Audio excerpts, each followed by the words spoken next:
My name is Avery Collins, and for most of my adult life I believed stability was the same thing as safety. Not happiness. Not passion.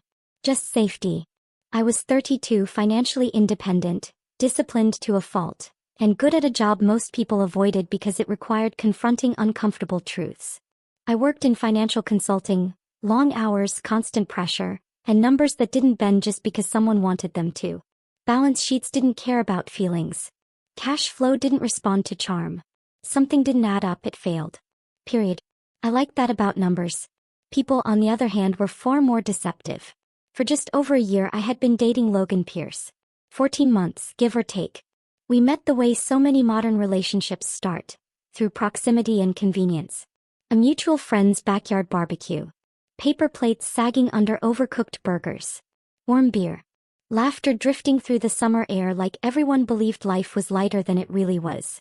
Logan had been easy to talk to. Disarming. The kind of man who knew how to listen just long enough to make you feel seen.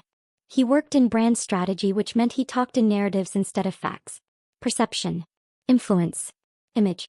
He once joked that while I managed money, he managed people's feelings about money. At the time I thought that balance made us strong. Now I know it made me vulnerable. We moved in together after 10 months. Too fast maybe, but I told myself it was practical. Logical. Rent was expensive. We were already spending most nights together.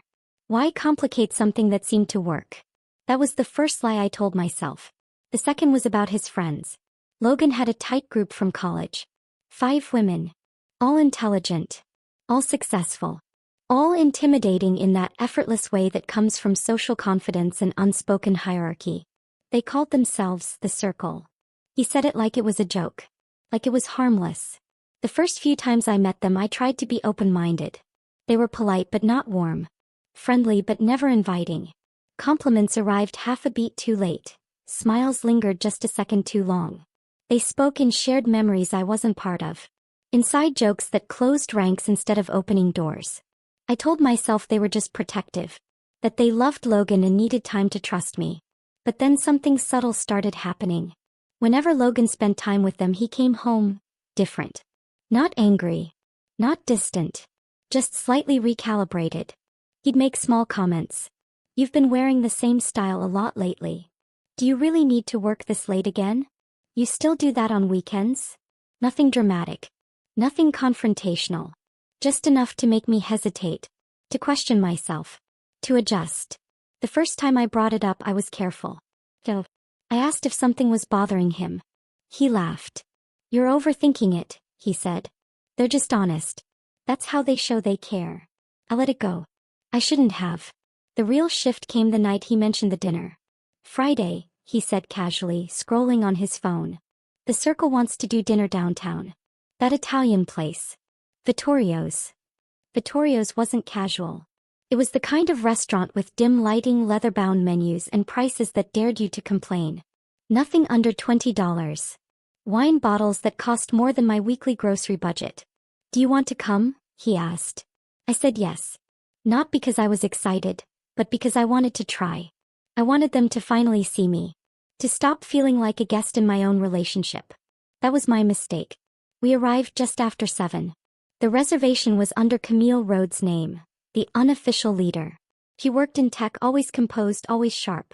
The kind of woman who walked like she expected rooms to adjust to her presence. The table was already half full.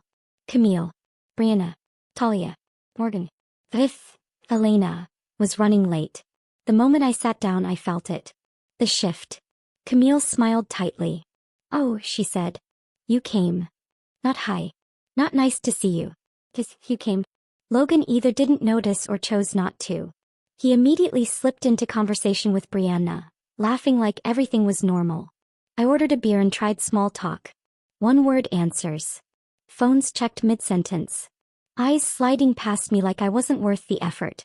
When Elena finally arrived 20 minutes later, she hugged everyone. Everyone except me. The wine started flowing. One bottle. Then another. Logan was already on his second glass by the time appetizers arrived, laughing louder, leaning closer to Camille like gravity pulled him toward her approval. That's when the comments started. So, Camille said, swirling her wine and looking directly at me, Logan says you're still at the same firm. I kept my voice steady. Yes. I like my work. No promotions? She asked, tone light but sharp. I got a raise last year, I replied. Things are good. A raise, she repeated, smiling like I'd told her something adorable. That's sweet. Logan said nothing. Someone laughed. Someone else asked about my hobbies like they were curious, but the curiosity felt clinical. By the time the entrees arrived, my jaw ached from forcing smiles. The humiliation wasn't loud. It was slow, deliberate, calculated. And when the check finally hit the table, I already knew this night wasn't ending quietly. Because that was the moment Logan leaned in close and whispered, his voice low and irritated. If their jokes bother you, you can leave. Just pay your share. I smiled. And that smile was the last thing I ever gave him for free. I didn't storm out of the restaurant. I didn't flip the table, didn't raise my voice, didn't give them the satisfaction of calling me dramatic later. I finished my beer. Fully.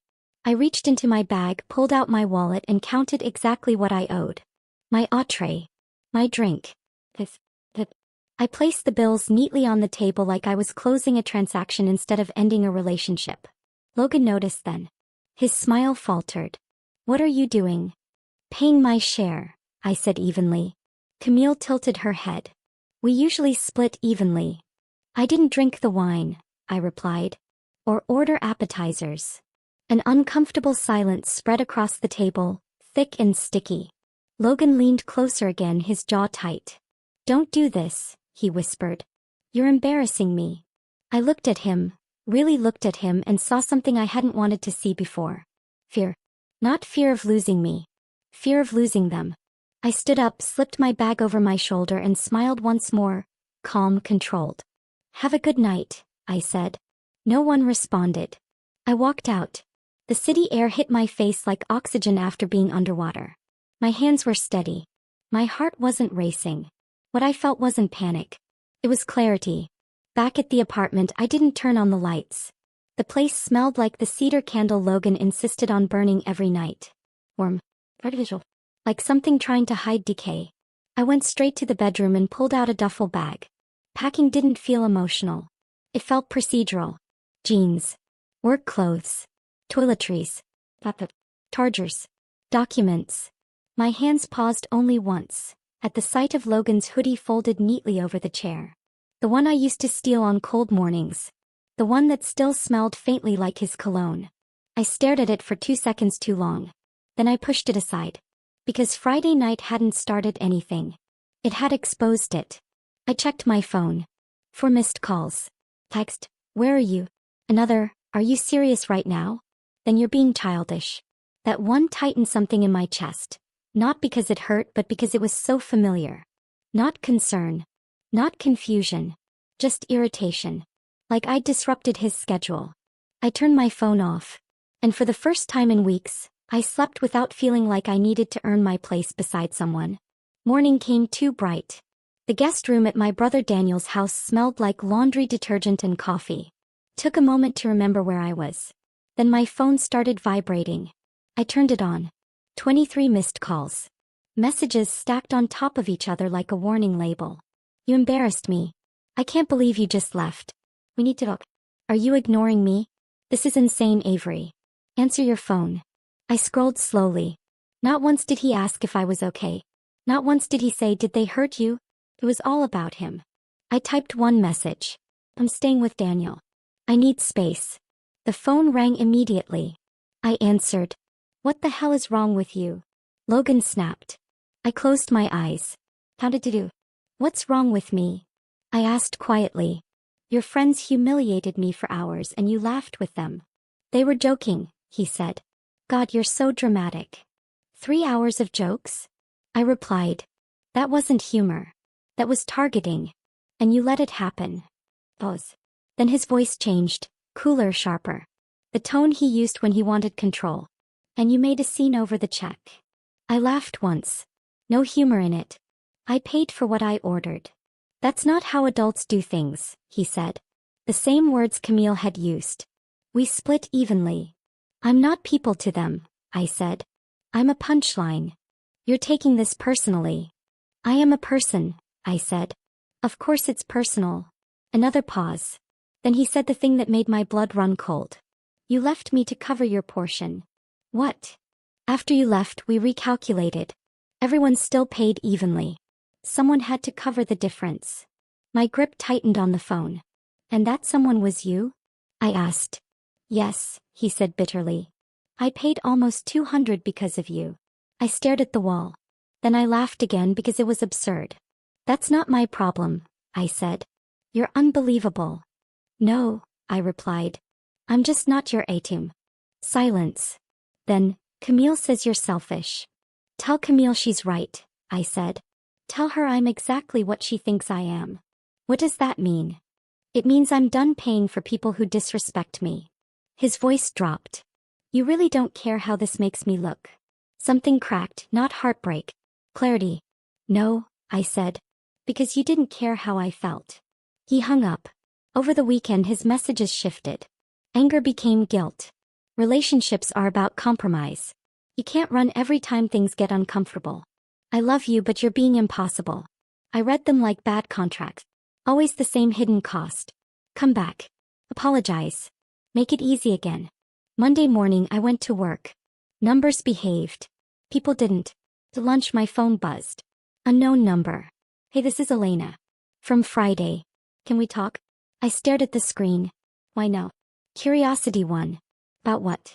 I typed. Friday. About Logan. Please. Coffee. Against my better judgment I agreed. Elena sat rigidly in the corner of a Starbucks near my office. Hands wrapped around her cup like it was anchoring her. She looked nervous. Not smug. Not confident. I felt bad, she said immediately. About Friday. I didn't soften. Okay. Camille can be intense, she continued. And Logan changes around her. My stomach tightened. That's not an excuse, I said. I know, she said quickly. If I stood up for you I'd be next. I leaned back. Next. He swallowed. You're either in with them, or you're the target. That chilled me. That's toxic, I said. She nodded. It is. Then she hesitated. Logan's been telling everyone you freaked out over nothing. My jaw tightened. And he posted something.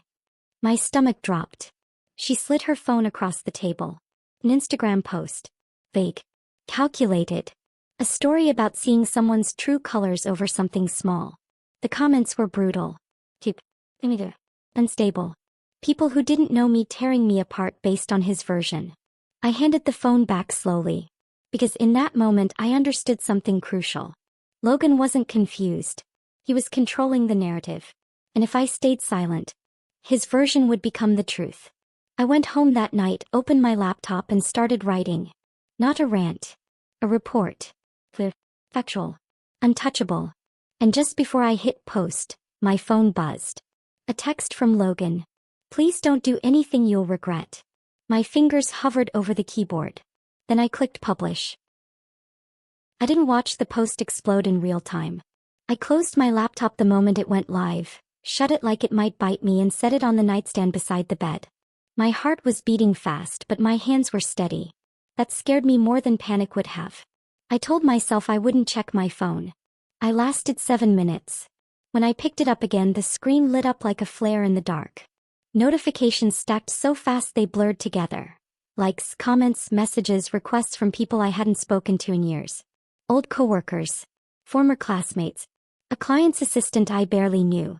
Even a distant cousin who usually only interacted with my posts once a year on holidays.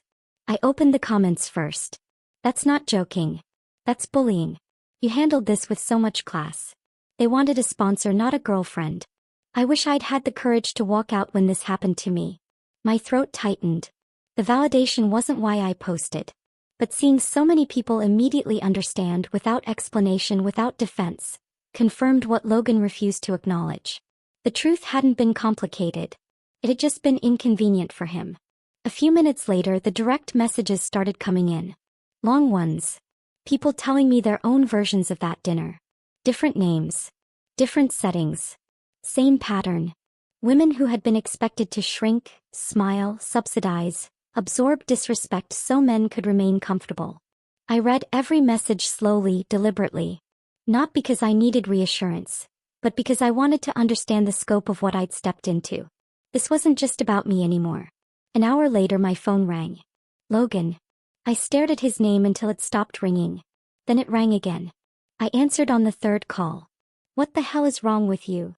His voice came through sharp, breathless, already burning. What's wrong with me? I asked calmly. You made me look like a monster.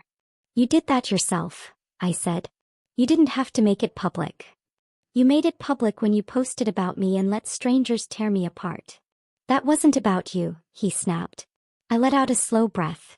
You didn't stop them, Logan. You liked comments. You let people call me cheap and unstable. Silence. Then lower. More controlled. Take it down. No. You're ruining my life. I almost laughed. If telling the truth ruins your image, I said, maybe your image was built on a lie. You always have to be right. No, I corrected. I just stopped being quiet. He hung up.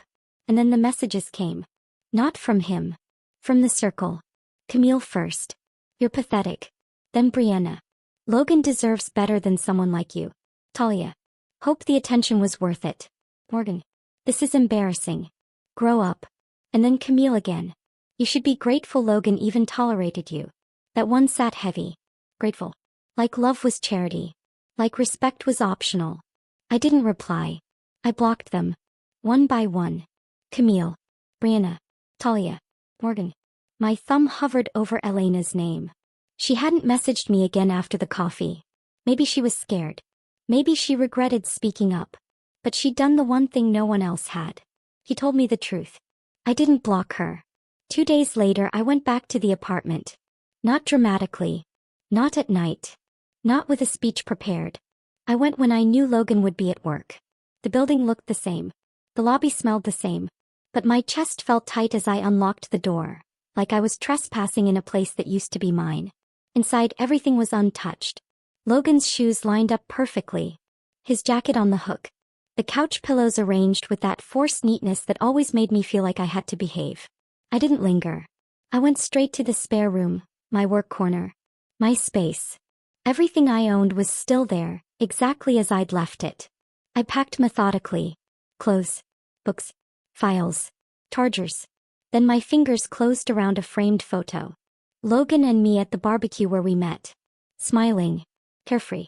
Still believing the future was safe. I stared at it longer than I meant to. Then I turned it face down and placed it in the box. That's when I heard the front door open. My blood went cold. Footsteps. Avery. I froze. Logan stood in the doorway, work badge still clipped to his belt, eyes scanning the boxes, the open closet, my bag on the floor. So this is it? He asked. You're really doing this? Yes. You're leaving over one dinner? I stood slowly. No. I'm leaving over what that dinner revealed. He scoffed. You're still on this? You let them humiliate me, I said. And you laughed. They were joking. Why was I the punchline? He didn't answer. You didn't ask if I was okay, I continued. You said I embarrassed you. You made it public. You posted first. His jaw clenched. I paid $200 because of you. No, I said quietly. You paid that because you chose their approval over fairness. That landed. For a moment he looked unsure. Then his voice softened, dangerously. I love you. I shook my head. If you loved me, I said, you would have had my back. I taped the last box shut, lifted it and walked past him. At the counter I placed my keys down beside a note. I'll be fully out by the end of the month. We can handle the lease through the landlord. He read it, breathing hard. You're really done, he said. I paused at the door, not because I was unsure but because I was grieving the man I thought he was. I've been done, I said. You just weren't paying attention. I walked out. And I didn't look back. But I didn't know yet that Logan wasn't finished telling his version. And the worst part was still coming. I thought the worst was over. That was my first mistake. The week after I moved the last of my things out, my life settled into a strange, fragile calm. Mornings at Chris and Amy's place were quiet. Coffee brewed at the same time every day. Shoes lined up by the door that weren't judging me for how much space I took up. At work my focus sharpened. I buried myself in numbers, projections, scenarios, things that followed rules and didn't change their story depending on who was listening. I told myself that was healing. But underneath it, something felt unfinished. Like a storm circling just offshore. Logan didn't contact me directly again. No texts.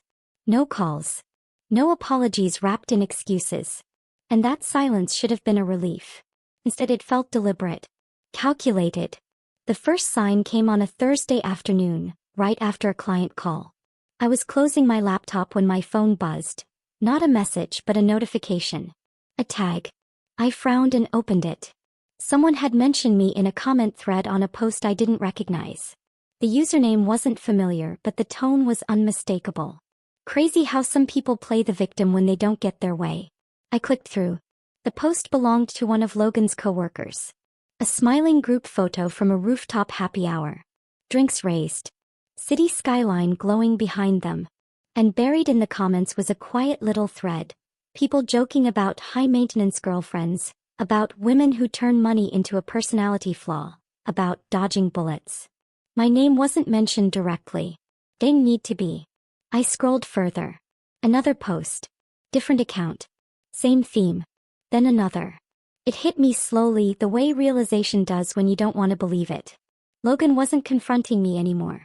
He was rebranding the breakup. And he was doing it carefully, through jokes, side comments, shared stories that framed him as the exhausted, reasonable man who'd escaped a difficult woman. No lies bold enough to be disproven.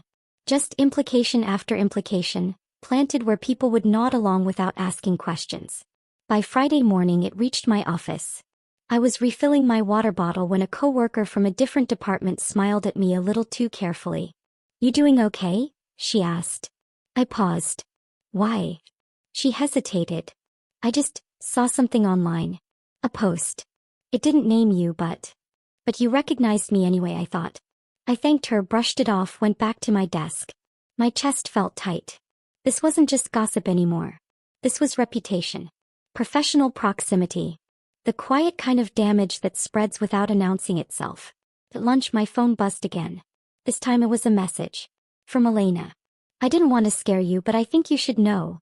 Logan's been telling people you lost control after the dinner. That you embarrassed him publicly and financially. Camille's backing him hard." My jaw clenched. "How bad is it?" I typed. There was a pause before her reply. "Bad enough that it's becoming a story." That word landed like a punch. A story. I sat back in my chair staring at the wall across from my desk. I told myself that posting my side was enough. That the truth, once stated clearly, would stand on its own. But I was dealing with people who didn't care about truth. They cared about control. That night I went for a walk. No headphones. No distractions. Just the sound of my footsteps and the city breathing around me. I needed to think without anyone else's voice in my head. Logan knew exactly what he was doing. He wasn't trying to win me back. He was trying to punish me for leaving. For refusing to play the role he'd written for me. And the coven, his loyal audience, was helping him rewrite the ending. By the time I got back to the house my phone had 3 missed calls. All from the same number. Unknown. I didn't answer. A voicemail came through seconds later. I listened. "Avery, this is Marissa. Logan's mother. I think we need to talk." My stomach dropped. I sat on the edge of the bed, phone pressed to my ear long after the message ended. His mother. She'd always been polite to me. Warm even. The kind of woman who asked about my work and listened like it mattered. She'd hugged me goodbye at holidays. Told me I was good for Logan, that I grounded him. The call wasn't angry. It was calm. Measured. Which made it worse. I didn't call her back that night. But I barely slept. The next morning I woke to a message from Amy. "Hey, someone named Marissa called the house while you were in the shower." I didn't pick up. My chest tightened again. Logan was escalating.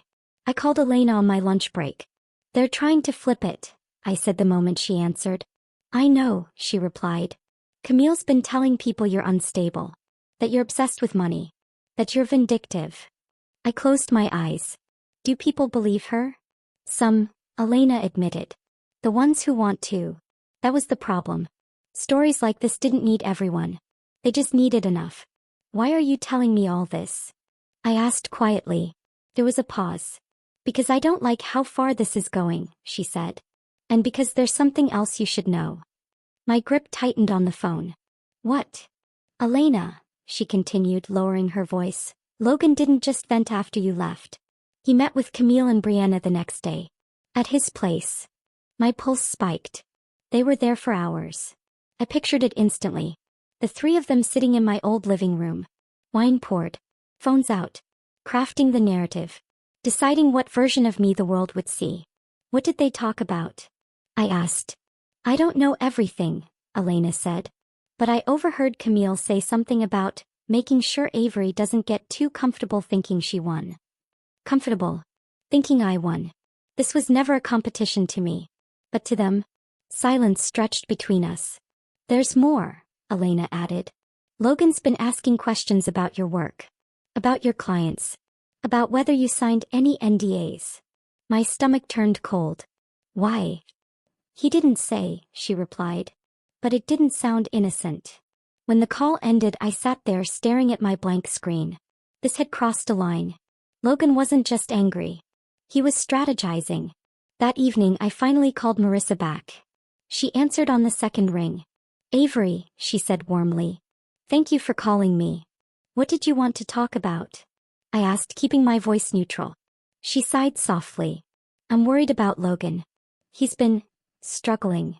Of course he has, I thought. I've heard there's been a lot of misunderstanding, she continued. A lot of things said online. I didn't interrupt. Logan feels very hurt, she went on. He feels blindsided.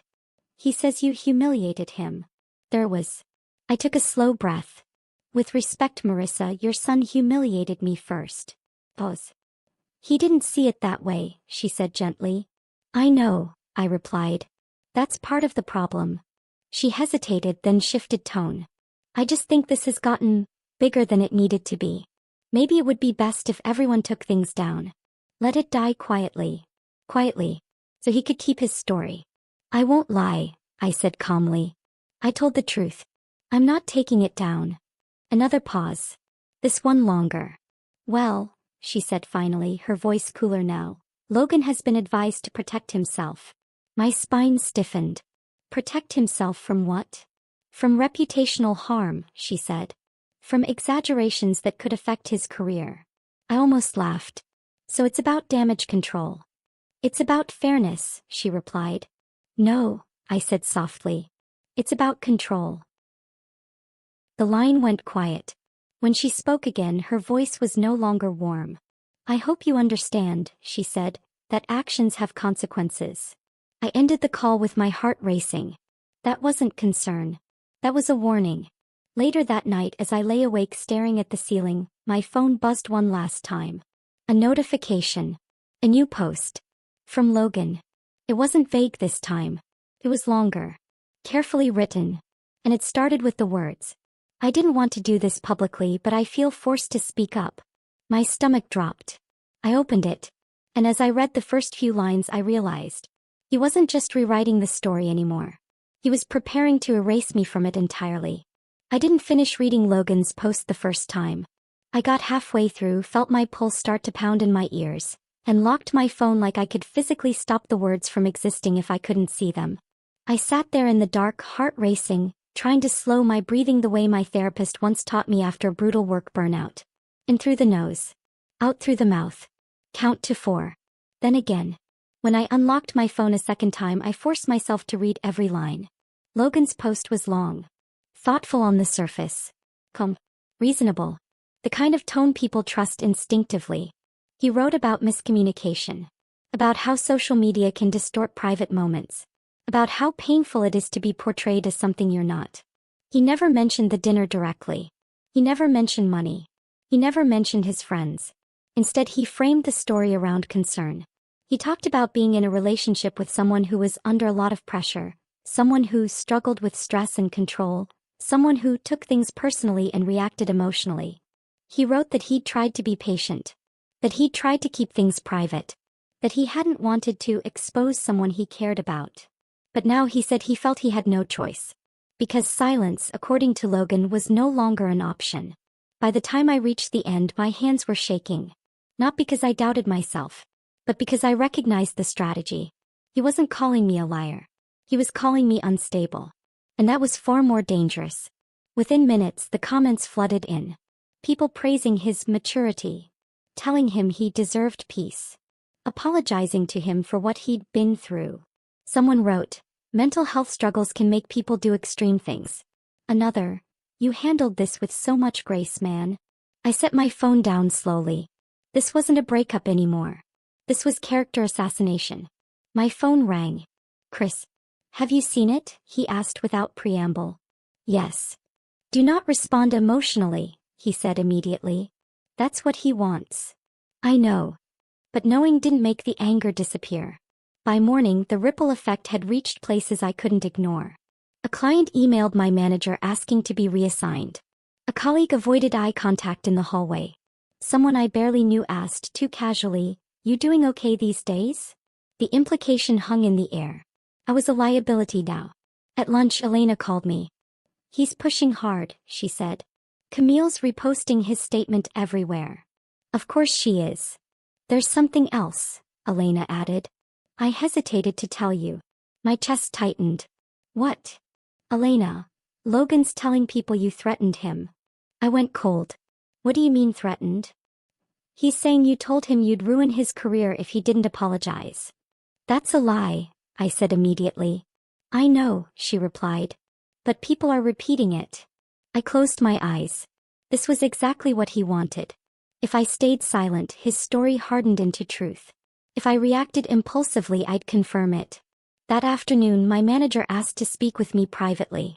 The door closed softly behind us. "I want to be clear," she said carefully. "This isn't disciplinary." But her posture told me everything. "We've had a few inquiries," she continued. "Nothing formal. Just concerns." "About what?" I asked, though I already knew. "About professionalism," she said. "About public conduct." I nodded slowly. "I understand." He studied my face. "Is there anything you want to share?" I thought of Logan's post. Of Marissa's warning. Of Camille's messages. Of the way truth twisted when it passed through too many mouths. "Yes," I said calmly. "There is. But I need time to prepare it properly." She didn't push. That night, I sat alone with my laptop open.